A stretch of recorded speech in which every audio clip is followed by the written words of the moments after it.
के अवसर पर बारामूला के नागरिकों के बीच पहुंचकर मुझे अत्यंत प्रसन्नता हो रही है। डोलीपुरा, वडेराबाद, पंजुला, अचबल, रोयाबाद की वाटर सप्लाई स्कीम उन इलाकों के नागरिकों के लिए एक महत्वपूर्ण सामाजिक आर्थिक जीवन रेखा साबित होगी और वहाँ के निवासियों के जीवन स्तर को बेहतर बनाने में मदद करेगी।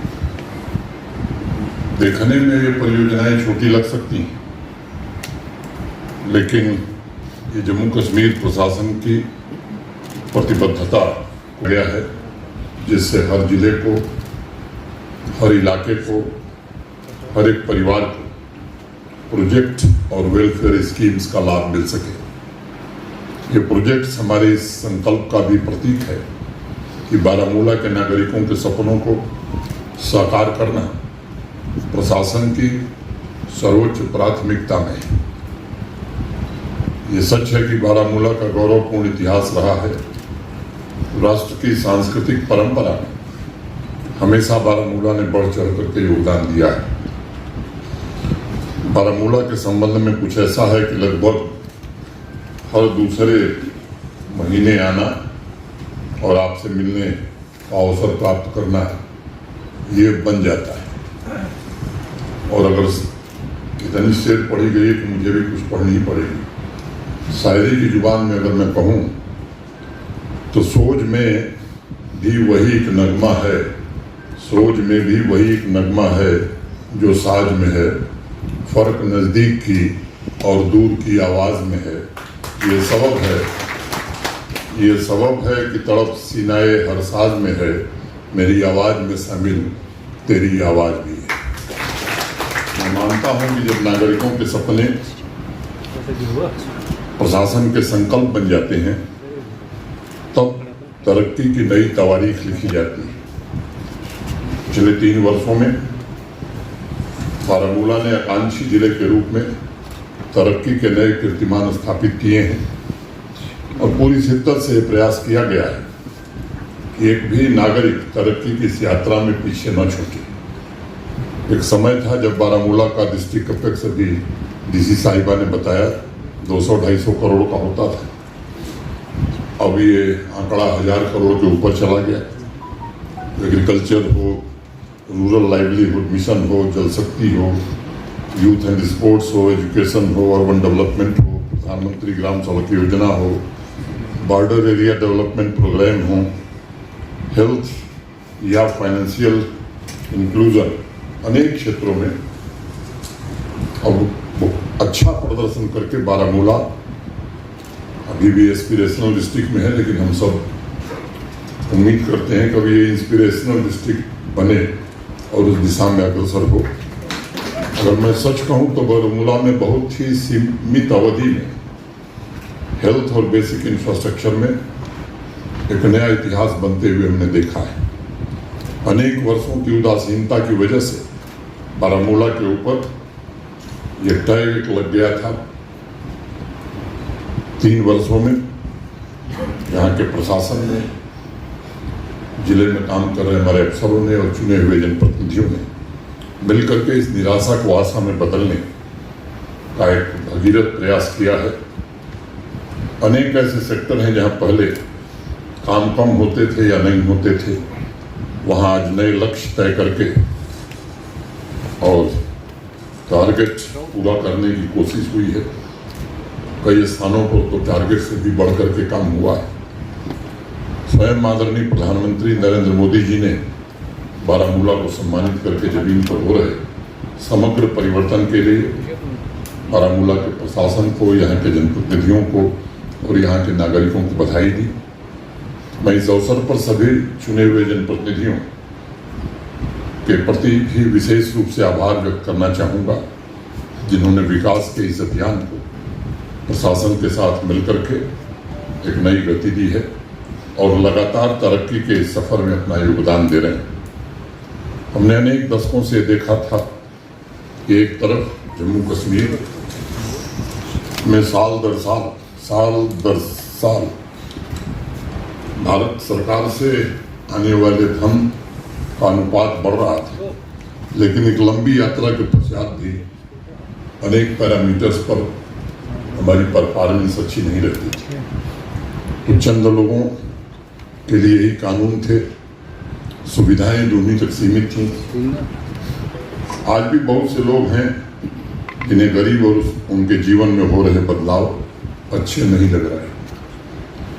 अभी एक फैसला जम्मू कश्मीर प्रशासन ने किया, प्रधानमंत्री आवास योजना में भारत सरकार ने भी 1,99,500 आवास जम्मू कश्मीर को, ताकि सभी जरूरतमंद लोग संतृप्त हो सकें, सैचुरेट हो सकें, दिया था।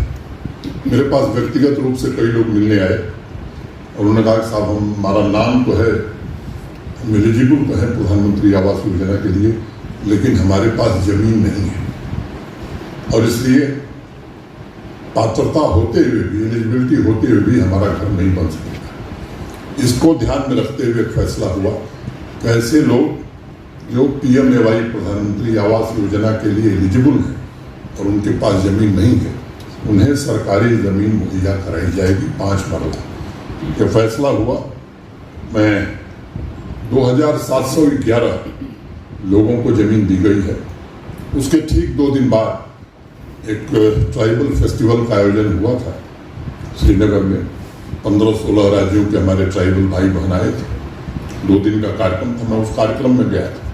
हमारे सेक्रेटरी हैं, यहीं बैठे हैं, डॉक्टर शाहिद इकबाल चौधरी, उनसे मैं बात कर रहा था। मैंने उनसे पूछा तो उन्होंने कहा कि लगभग 47-48 हज़ार आवास शेड्यूल कास्ट और शेड्यूल ट्राइब भाई बहनों के लिए आए हैं। उसमें से मोटा मोटी 40,000 के आसपास, मैं सही कह रहा हूँ, ये ट्राइबल भाइयों के लिए। तो मैं इनसे समझने की कोशिश कर रहा था कि इसमें कितने ऐसे लोग होंगे जिनके पास अपनी जमीन नहीं होगी। तो जो आंकड़ा इन्होंने बताया, इन्होंने कहा कि 8,000 ऐसे लोग होंगे और विशेष रूप से बकरवाल लोग जिनके पास जमीन नहीं है। अब इसको लेकर के भी अगर राजनीति की जा रही है, पूछा जा रहा है कि जम्मू कश्मीर के बाहर के लोग आकर के तो ये नहीं जमीन ले रहे हैं।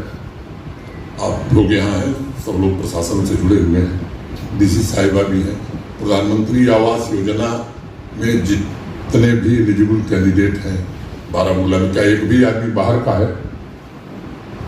है कोई? इस तरह की बेबुनियाद बातें करके लोगों को गुमराह करना, मैं समझता हूं कि अभी आदत बदलनी चाहिए। जिन लोगों ने दशकों से अपने रसूख के बल पर न सिर्फ सरकारी जमीन पर अपने चहेतों का कब्जा कराया, बल्कि उनके आलीशान महल भी खड़ा कराने में भरपूर मदद की, उनको ये हक नहीं है कि गरीबों के अगर घर बन रहे हैं तो उस पर वो व्यंग करें और उसमें अड़चन पैदा करें। अवाम के बीच इतनी बड़ी असमानता जिन लोगों ने पैदा की, हजारों ऐसे परिवार थे जिनके पास जमीन नहीं थी, न सिर पर छत थी, और दूसरी तरफ गैर कानूनी ढंग से, इलीगल तौर से सरकारी जमीनों पर, लाखों कैनाल जमीनों पर कब्जा करके कुछ चंद लोगों ने अपने महल बनाए, और वो भी अपने पैसे से नहीं। उसकी कहानी में मैं नहीं जाना चाहता। एक बात मैं कहना चाहता हूं कि वक्त बदल गया है। अब जो प्रशासन है उसकी प्राथमिकता में, जैसा अभी चेयरमैन साहिबा कह रही थी, पसमानदा लोग, जो गरीब है, जो कमजोर है, वही शासन की सर्वोच्च प्राथमिकता होनी चाहिए और वही रहेगी। इसमें कोई इसे बदल नहीं सकता है। चंद दिन पहले जब फैसला किया गया तो अनेक बेघर लोग, सबका सपना है कि हमारी छत हो, अपनी छत हो, और इस संकल्प को हमें पूरा करना है। और मैंने पहले भी कहा कि गरीबों का हक संसाधन पर पहला होगा, और जिन लोगों के पास भी घर नहीं है उन्हें निश्चित रूप से घर मिले, ये हम सब कोशिश करेंगे। 2021 में माइग्रेटरी सर्वे के दौरान बारामूला में भी 114 आदिवासी परिवार ऐसे हैं जिनके पास जमीन नहीं है। अब उनको प्रधानमंत्री आवास योजना में, ट्राइबल प्लान में अगर घर मिलेगा तो वो सरकारी भूमि नहीं दी जाएगी, तो बेचारे घर नहीं बना सकते। और मैं आज यहाँ कहना चाहता हूँ कि ऐसे लोगों को जरूर जमीन दी जाएगी, निश्चित रूप से उपलब्ध कराई जाएगी। इसमें ये कदम पीछे हटने वाला नहीं है। और कुछ खास लोगों के लिए प्रशासन चले, मैं समझता हूँ इसकी आवश्यकता नहीं है।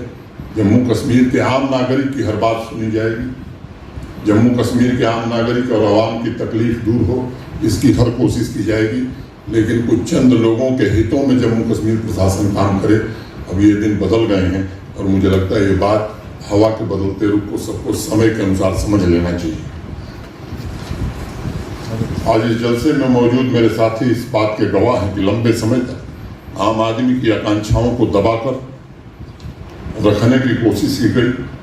दशकों तक आम आदमी को अधिकार देने की बात तो दूर, उनका जो हक था उसे मिलने में भी अनेक प्रकार की कठिनाइयां होती थी। एक जादुई, एक जुदाई का वो लम्हा कि जो मरता ही नहीं, एक जुदाई का वो लम्हा कि जो मरता ही नहीं। लोग कहते थे सब वक्त गुजर जाते हैं, शाम तक सुबह की नज़रों से उतर जाते हैं। इतने समझौतों पे जीते हैं कि कई लोग मर जाते हैं। दूसरी तरफ जन सुविधाएं न के बराबर, हैव्स और हैव नॉट के बीच खाई बढ़ती गई। समाज के कोने कोने में अनेक प्रकार की कठिनाइयां आम नागरिक महसूस कर रहा था। सरकारी सिस्टम उनकी आवश्यकताओं को पूरा करने में पूरी तरह से सक्षम नहीं हो पा रहा। जम्मू कश्मीर को आगे ले जाने की बागडोर आम आदमी के हाथों में आज है। जो जमीन पर भी चुने हुए प्रतिनिधि हैं वो आवाम के प्रतिनिधि हैं और ऐसी व्यवस्था निर्मित करने की कोशिश हो रही है। अमीर गरीब के बीच फैली खाई को कम करे, हर किसी को सम्मान स्वाभिमान से जीवन यापन करने, अपने सपनों को पूरा करने का अवसर प्रदान करे और पारदर्शी तरीके से परियोजनाओं को पूरा किया जाए। ट्रांसपेरेंसी के साथ प्रोजेक्ट पूरे हों। कल्याणकारी योजनाओं का सैचुरेशन, खासतौर से सोशल वेलफेयर की जो स्कीम्स हैं, हर एक पात्र व्यक्ति तक उसका लाभ पहुँचे और ये कोशिश की जा रही है आम आदमी ताकतवर बने।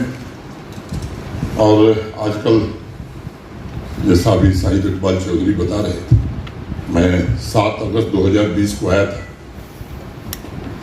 31 अक्टूबर को ये नौजवानों को कैसे जोड़ा जाए इसके लिए एक दिन भर का आयोजन श्रीनगर के SKICC हॉल में हुआ था। अनेक उद्योगपति, विभिन्न क्षेत्रों में काम करने वाले देश के विभिन्न लोग, हमारे अफसरान सब बैठे थे और मिशन यूथ का जन्म उसी दिन हुआ था और वो एक डिपार्टमेंट के रूप में काम कर रहा है। पिछले 3 वर्षों में जम्मू कश्मीर के अनेक नौजवानों, खासतौर और बच्चियों के जीवन में एक बड़ा बदलाव आया है। और मैं बार बार एक बात कहता हूँ कि जब कोई अच्छा काम होता है, कोई रिकॉर्ड हम बनाते हैं तो हमारा मुकाबला खुद से हो जाता है। अब लोगों की अपेक्षाएं बढ़ गई हैं, मैं जानता हूँ, और अपेक्षा स्वाभाविक भी है। जब काम होता है तभी अपेक्षा बढ़ती है। उनसे अपेक्षा नहीं हो सकती जिन्होंने कुछ किया ही नहीं। तो इस अपेक्षा का मैं स्वागत करता हूँ।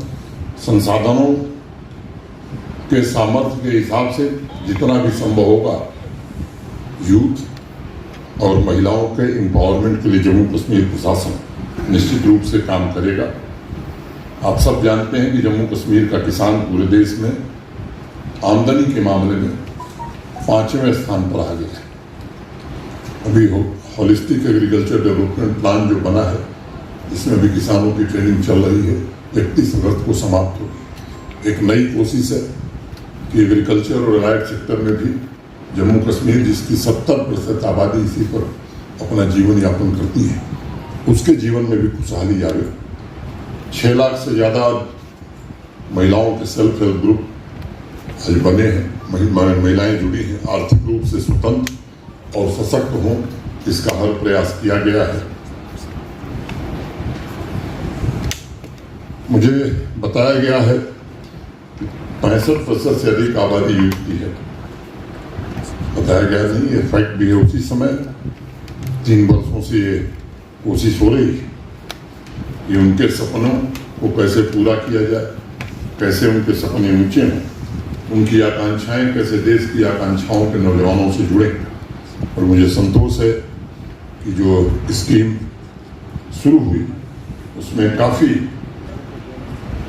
ज़्यादा संख्या में नौजवान जुड़े और मुझे बताते हुए प्रसन्नता है कि आज यूथ और महिलाओं ने मिलकर के एक बड़ा अच्छा वातावरण पूरे जम्मू कश्मीर में बनाया है। बैक टू विलेज में कार्यक्रम हम लोग लेते हैं हर पंचायत से नौजवानों को आइडेंटिफाई करना, सेल्फ एम्प्लॉयमेंट के लिए उन्हें प्रधानमंत्री मुद्रा योजना में आर्थिक सहायता प्रदान कराना ताकि वो इंटरप्रेन्योर बन सके। आर्थिक इंटरप्रेन्योर्स अनेक अवसर देता है, अनंत अवसरों के दरवाजे खोलता है, नए सपनों को जन्म देता है और जीने की एक नई प्रेरणा देता है। देश के युवा की आकांक्षाओं के साथ मिलकर जम्मू कश्मीर का युवा भी नई मंजिलें तय करने की कोशिश कर रहा है। मैं अभी आंकड़ा देख रहा था, बारामूला पिछले वित्तीय वर्ष में 7,000 से अधिक युवाओं ने अपना स्वयं का बिजनेस शुरू किया है बारामूला। यानी हर दिन अगर प्रतिदिन के हिसाब से आप जोड़ें तो 19 यूथ ने अपनी नई जीवन यात्रा शुरू की है। मैं बारामूला था और इसके लिए धन की कमी आड़े नहीं आई। आज अगर बारामूला के हजारों नौजवान ट्रेनिंग से लेकर फाइनेंशियल मदद तक सारी व्यवस्था प्रशासन की जिम्मेदारी है और वो जरूर की जाएगी। आपके सपनों को पूरा करने के लिए काम किया जाएगा। मैं युवाओं से भी आग्रह करना चाहूँगा कि आप सपने जरूर देखें, नए संकल्प जरूर गढ़ें, नई आकांक्षाएं आप में जरूर जन्म लें और आपके सपनों को पूरा करने के लिए हम सब दिन रात मेहनत करेंगे। आज अभी जिस मल्टीपर्पज सिनेमा हॉल का वर्चुअल उद्घाटन हुआ है उसके बारे में मेरे पहले भी बताया गया है। एक सपना है कि हर जिले में एक इस तरह की व्यवस्था हो। 2 पिछले वर्ष चालू हुए, आज 2 और प्रारंभ हो रहे हैं। किश्तवाड़ भी फंक्शनल हो गया है, बाकी जगह काम चल रहा है। जैसा मुझे अभी शहीद इकबाल चौधरी ने बताया कि गांधरबल, बांदीपुरा, कुपवाड़ा ये भी आने वाले सितंबर-अक्टूबर तक पूरा होने वाले हैं। जम्मू कश्मीर में जिस युवा शक्ति का निर्माण हो रहा है उसके लिए खेल के मैदान और स्पोर्ट्स इंफ्रास्ट्रक्चर काफ़ी हद तक तैयार हुआ। इसी बारामूला में artificial intelligence, machine learning, robotics और टेक्नोलॉजी 4.0 सीखने के लिए टाटा टेक्नोलॉजी की मदद से यह इंस्टीट्यूशन भी खड़ा किया गया। संगीत आर्ट के कार्यक्रमों का रिवाइवल हो रहा है। अभी भी रिक्रिएशन एक ऐसा माध्यम था जो बाकी था। युवाओं को सच में सपनों, कल्पनाओं की दुनिया में ले जा सकेगा। एक ऐसा स्थल भी चाहिए था जो उनके लिए कभी कॉफ़ी हाउस का काम करे, हम उम्र लोगों के साथ बैठकर अनवाइंड करने का स्पेस उन्हें मिल सके। मैं मानता हूँ यूथ की क्रिएटिविटी, उनकी कल्पना शक्ति तभी नई ऊंचाइयों को छूती है जब उसके लिए एक अनुकूल वातावरण तैयार किया जाता है। इसी लक्ष्य के साथ गत वर्ष सोपैया और पुलवामा में मल्टीपर्पज सिनेमा हॉल शुरू हुआ था। अभी किश्तवाड़ में 30 साल बाद सिनेमा हॉल शुरू हुआ है। आज बारामूला और हंदवाड़ा के सिनेमा हॉल यहाँ के नौजवानों को समर्पित है। यह 100 सीटर सिनेमा हॉल सिर्फ मनोरंजन के नहीं बल्कि आकांक्षी समाज के भी प्रतीक है। लंबे समय तक फिल्म निर्माण की जम्मू कश्मीर को न सिर्फ शूटिंग से बल्कि ऐसे स्पेस से भी महरूम रखा गया था। 2021 में फिल्म पॉलिसी नई बनी और यह सुनिश्चित किया गया कि अब बॉलीवुड की अधिकांश फिल्मों की शूटिंग जम्मू कश्मीर में हो। और मुझे खुशी है कि 300 से ज़्यादा, गत वर्ष में 300 से ज़्यादा फिल्मों की शूटिंग आज जम्मू कश्मीर में हुई है। श्रीनगर और जम्मू ही नहीं बल्कि छोटे छोटे शहरों के युवाओं के लिए भी सिनेमा हॉल तैयार हो रहे हैं। बारामूला और हंदवाड़ा के सिनेमा हॉल के लोकार्पण के साथ इन दोनों शहरों के सुनहरे भविष्य का आगाज भी हो रहा है। इन सभी मल्टीपर्पज हॉल को इस तरह बनाया गया है कि मनोरंजन के साथ साथ युवाओं को एजुकेशन, टेक्नोलॉजी, आर्ट जैसे विषयों में भी अगर ज़रूरत पड़ी तो यहाँ काफ़ी कुछ सीखने और समझने का अवसर मिलेगा। आज चाहे स्पोर्ट्स हो, स्टार्टअप्स हो, नए इन्वेंशंस हो या फिर बिजनेस में नए रिकॉर्ड, सभी सफलताओं की जड़ में कहीं न कहीं छोटे शहर और ग्रामीण क्षेत्र शामिल हों, इसकी कोशिश है। मैं मानता हूँ ये इस बात का संकेत है कि आज छोटे शहरों में भी बड़े सपने जन्म ले रहे हैं। उनके हिडन टैलेंट्स को सपोर्ट और अपॉर्चुनिटीज मिल रही है। ये फेनोमेनन भी आकांक्षी समाज की निशानी है और मुझे उम्मीद है जिस प्रकार जम्मू कश्मीर बदल रहा है, जिस तरह हमारा युवा नई उपलब्धियां हासिल कर रहा है, उसमें इस तरह के संसाधन उनके भीतर और तरक्की करने का जुनून पैदा करेंगे। मैं जाडूस के मित्रों का भी आभार व्यक्त करना चाहूँगा जिन्होंने अच्छी डिज़ाइन और एक अच्छे स्तर का एंटरटेनमेंट की व्यवस्था तैयार की है। मुझे उम्मीद है भारत के सच्चे सपूत शहीद मकबूल शेरवानी हॉल में निर्मित ये सिनेमा हॉल अभी हम लोग वहाँ चल रहे हैं, उन्हीं की तरह भारतवर्ष की सेवा और त्याग की प्रेरणा भी हमारे युवाओं को देगा। मुझे आप लोगों की शक्ति पर पूरा भरोसा है। समाज की सामूहिक ताकत से ही उपलब्धियां हासिल होती हैं और विकास को भी तभी रफ्तार मिलती है। आप सब जानते हैं कि पिछले वर्ष 92,500 से ज़्यादा प्रोजेक्ट जम्मू कश्मीर ने पूरे किए हैं। एक तरह से नया रिकॉर्ड है जम्मू कश्मीर के लिए। 3 वर्षों में 9,229 से 92,500 पहुँचना और हिसाब लगाने तो प्रतिदिन 252 प्रोजेक्ट जम्मू कश्मीर में गत वर्ष पूरी हुई। अब इस रफ्तार को 252 से बढ़ाकर 300 हम ले जा सकते हैं या नहीं ले जा सकते हैं, अब ये चुनौती इस बात की है। और मैं उम्मीद करता हूं कि सभी प्रशासन के सहयोगी चुने हुए जनप्रतिनिधि मिलकर के इस संकल्प को भी पूरा करेंगे। आवश्यकता यह है कि जम्मू कश्मीर समृद्ध हो और समृद्धि और विकास की पहली और अनिवार्य शर्त होती है शांति। जहाँ शांति नहीं होगी वहाँ यकीन मानिए न समृद्धि आ सकती है और न ही विकास हो सकता है। और इसलिए इसमें सबका योगदान, कुछ लोगों को लगता है कि हमारा इसमें क्या योगदान हो सकता है। आप 10 लोगों को इस बात के लिए तैयार कर दें, यही बड़ा योगदान है। केवल ये पुलिस, आर्मी या सिक्योरिटी फोर्सेस का काम नहीं है, ये हम सबकी सामूहिक जिम्मेदारी।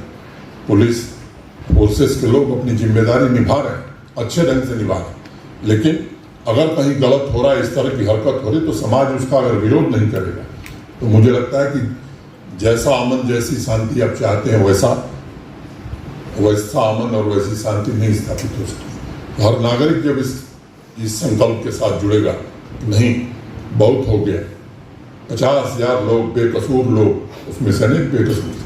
कल मैं परसों एक टाइम्स ऑफ इंडिया में एक आर्टिकल में पढ़ रहा था, यहाँ के एक समय पत्थरबाज रहे, या मैं कहूँ कि पुलिस की भाषा में ओजी